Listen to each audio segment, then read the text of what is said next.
This is not an easy profession. Every project is hard. There's no such thing as an easy client or an easy project.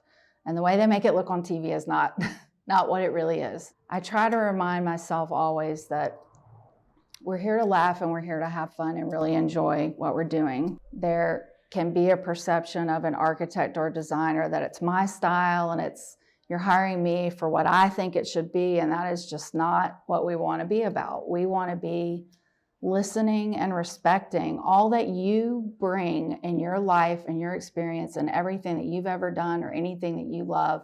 You bring that to the story of what the project is supposed to be. So I got into interior design because I wanted to be an artist, and I didn't want to be a starving artist necessarily. And I discovered interior design was a way to make tangible art that people can interact with and create spaces that evoke experiences and evoke feelings. And that was just really exciting to me. So I won my second grade finger painting contest, and I always enjoyed drawing. And in seventh grade, they took my drawings and showed them around all the other classrooms. I used to draw floor plans constantly. Like, I would create these little families. I didn't know this. I would make, it was all residential, of course, but like make little floor plans of the houses and put little furniture in the room and everything, always on paper. I would paint the walls. I would move my bed. I mean, it drove my parents nuts. Pretty much influenced by my art teacher. Growing up and in high school, she did residential design on the side and kind of directed my path as I was getting older in high school to take mechanical drawing and really start sketching more. And we really dug into what courses I needed to take so that I could get into an interior design college. I, during college, studied abroad and was going to a lot of different countries every weekend, and realized that I didn't speak the language in most of the places. So I would just pick a restaurant or a hotel or walk into a building based on how it looked. And I loved that it was a language that anyone can speak. So the visual language of design and hospitality is, I think, the kind of side of design that gets to speak to the broadest amount of people. Well, I really think that networking begins when you're a student. This career is a lifetime career. It's not something you go to school and and done. It is something that you don't even know what you don't know when you get out of school. And then you start getting it. And 5 years in and 10 years in and 15 years in, you just get deeper and more well-rounded, and there's always more to learn. I think the challenges are, though, what really keep us engaged. Every day is different, for better or worse. But I think that's really what keeps us, I think especially in hospitality, I think that's a unique thing about hospitality design, is that it's new challenges every day. And I think it's really seeing, for me, a project completed. Our projects are very long, but really seeing a project, an interior that you have imagined. And then you went through the whole design process and you documented that, and then you saw it being built. To see it finished and to see people experiencing that space, I think is really what keeps us going.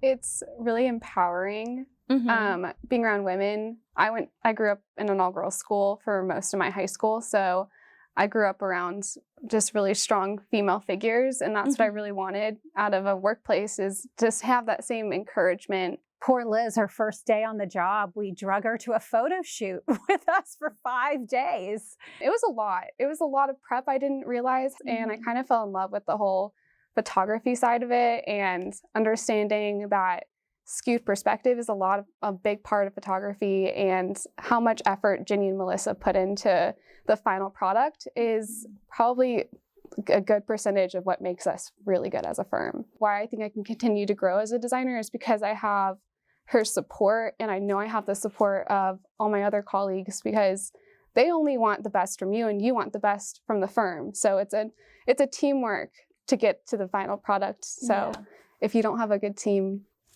how are you going to make it? It feels like we're family. Libby is so inspiring and successful that it makes us want to work hard for her, because she's just the most special person ever. One of the most rewarding parts about not only interior design, hospitality design, but really our team here at Design Continuum is the importance of mentorship. It's really how it got started. Both Karen and Woody, who are the current owners, started out as young designers at Design Continuum early in their careers, and they have progressed through mentorship, and then they've passed that on.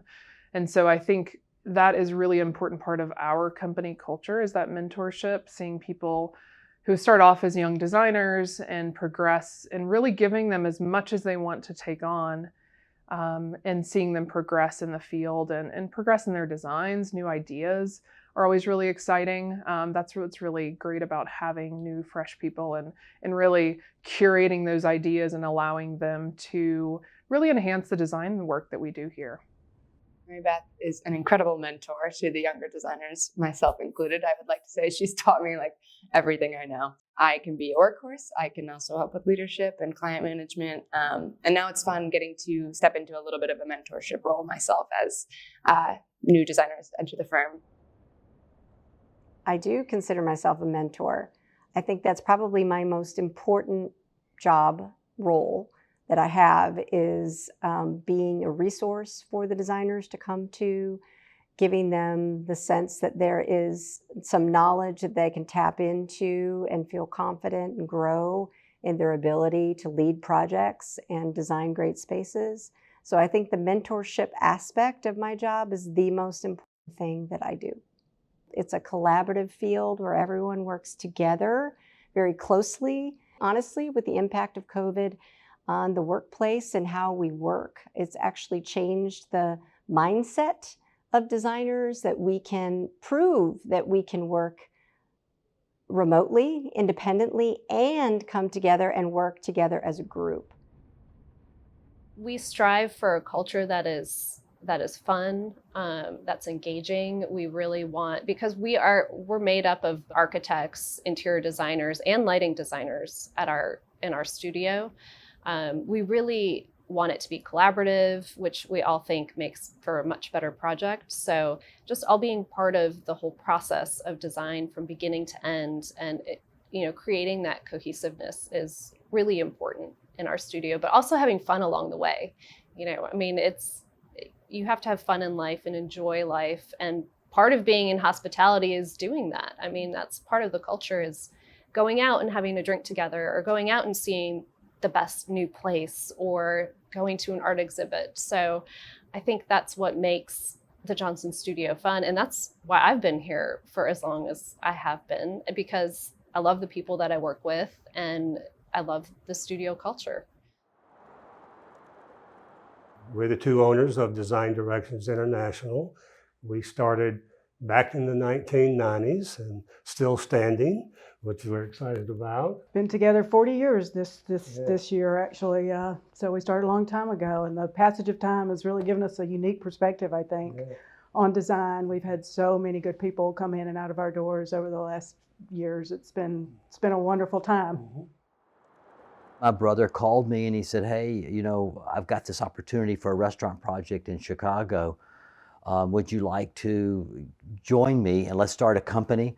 And from that point forward, my brother and I just became known as restaurant designers. We were never in the same office, unlike PJ and I. And unfortunately, my brother passed away. Like I said, I think he'd be very proud of what we've been able to do. It's very, I think, hard to carry on a business like that when he was such a strong figure. And that's the one thing I'm so proud of. So we decided to start our own business and go for it. It was scary, but our previous clients decided to give us a shot, and they trusted us, and we just took it and ran with it. Our motto in the beginning was "Fake it till you make it," because it was nerve-wracking, and we thought we knew everything, but then you realize as business owners you don't necessarily, and we know a lot more now than we did then. And we're a lot more confident, and we don't really use our motto quite as much. I yearned for a culture that I had not found somewhere else.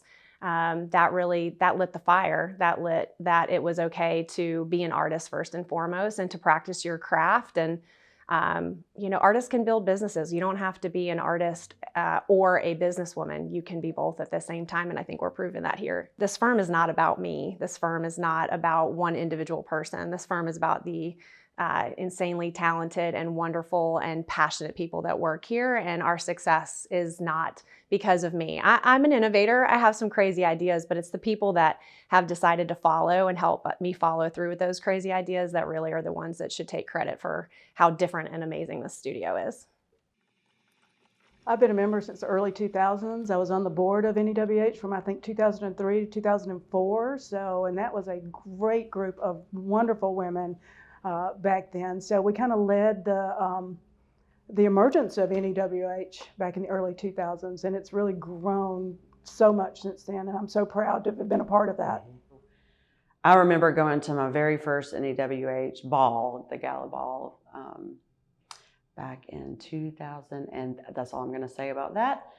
And just being so impressed by all these women sitting at the tables, and it was all rounded tables, and I was looking out, and there were not that very many men at the time that were there. And I just remembering thinking, this is very different from high school, because all these ladies seem to lift each other up. The one thing I think is so cool about NEWH is that when I started this business, there weren't that many women in the hospitality industry. It was mostly men. And as I continued to work year after year after year, I noticed you started to see more women in Marriott. You started to see more women in other aspects of business. Today, the president of Cracker Barrel, of Denny's, just about a lot of these major hotel and restaurant companies are women. And also in our design industry now is so much in women. So I think I'm proud that now we share that with the women. And I do believe that NEWH represents that in some way or another. It's now brought that to the forefront. To win something like Top ID, to be recognized by peers who I personally and as a firm respect the hell out of for putting their time and grit and energy and passion into, it would just be an honor. We really are such a family unit here, and we just want everyone to be their very best. And so just to be acknowledged that we're our very best at what we do in this industry would be a huge honor. I can't say that I have been a part of an award-winning opportunity, and now I could possibly share that with my dad as he shared that with his brother. It's really a cool thing to be next to some of the firms that I've, looked up to for years, and designers I've looked up to for years. You learn so much from the people that you interact with on a daily basis. And I think as designers, we're our own biggest critic. So sometimes 2+ years in on a project, all you see is what didn't happen, what got maybe cut or VE'd, or so it's nice to hear from our other competitors and design friends out there when they notice the work that you've been doing. That's how people fall in love with design and want to do design when you're young, is because you go to these restaurants and hotels and you see things and you think, I want to do that. So I think that's another big part of celebrating what we all do and respecting what we all do, and being able to be there together and enjoy those spaces, I think, is another great part.